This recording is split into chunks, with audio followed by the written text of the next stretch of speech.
Assalamualaikum warahmatullahi wabarakatuh. Ketemu lagi dengan saya di vlog saya kali ini yang akan membahas materi jenis dan karakteristik media pembelajaran, terutama pada bagian klasifikasi media pembelajaran. Sebelumnya perkenalan dulu ya.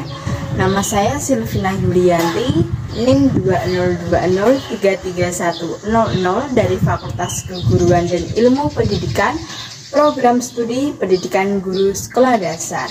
Yuk kita bareng-bareng simak videonya ya. Selamat menyaksikan.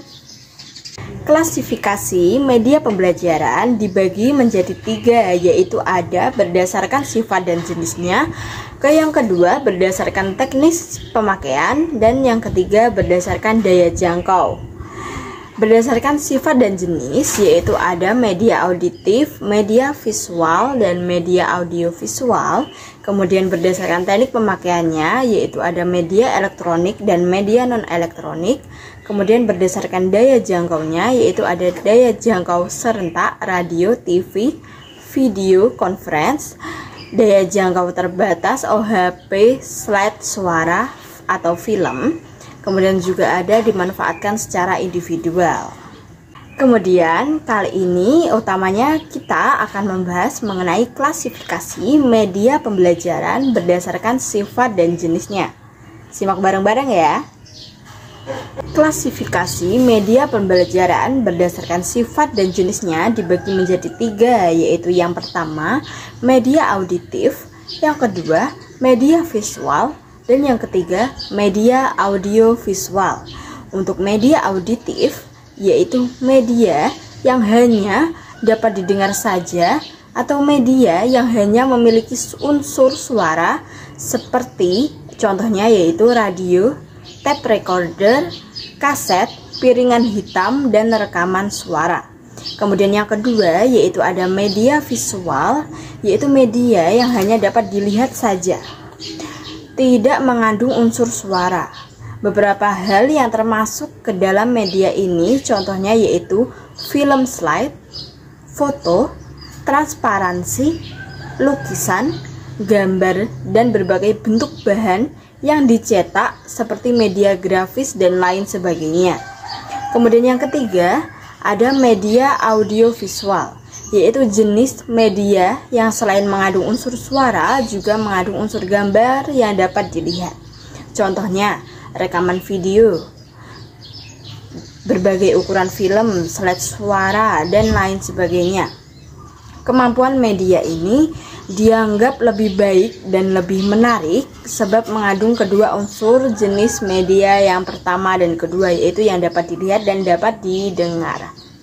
Kemudian apa sih kelebihan dan kekurangan yang dimiliki oleh media auditif, media visual, dan media audiovisual itu?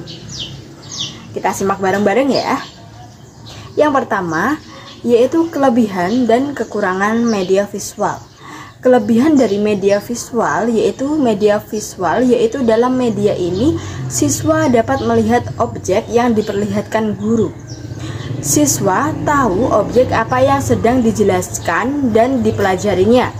Kemudian kelemahan dari media visual yaitu dalam media ini hanya kemampuan indera penglihat saja yang terasa kemampuannya, sehingga siswa hanya mampu melihat gambar tersebut tanpa mengasah indera peraba dan indera pendengarannya, serta terbatas bagi yang mempunyai kelemahan penglihatan atau kelainan penglihatan atau buta. Kemudian selanjutnya yaitu kelebihan dan kekurangan media auditif. Kelebihannya yaitu dalam media ini siswa dapat lebih fokus karena siswa dituntut untuk lebih peka terhadap pendengarannya. Jadi kemampuan siswa dalam mendengarkan dapat terasa. Kemudian apa sih kelemahan dari media auditif itu? Nah, kelemahannya dari media auditif yaitu media ini hanya mengasah indera pendengar saja, tanpa dapat mengasah indera lain seperti penglihatan, peraba.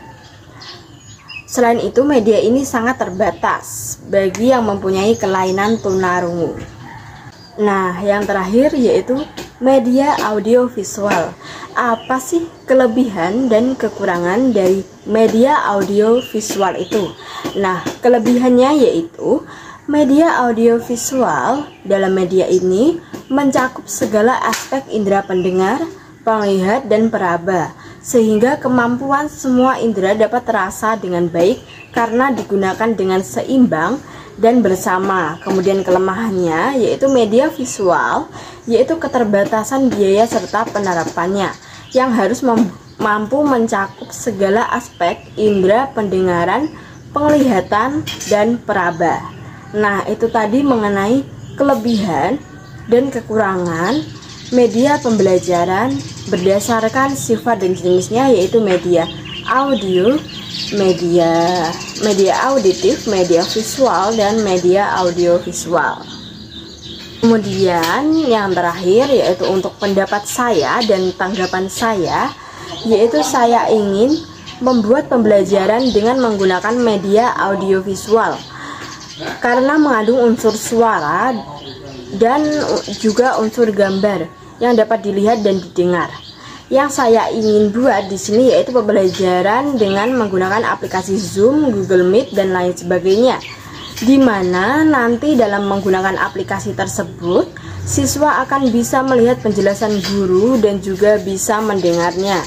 Jika menggunakan aplikasi Zoom atau Google Meet, kelemahannya yaitu masalah sinyal atau kuota internet.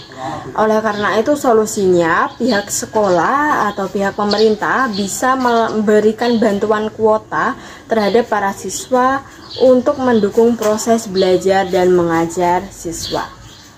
Nah, itu tadi mengenai tanggapan saya.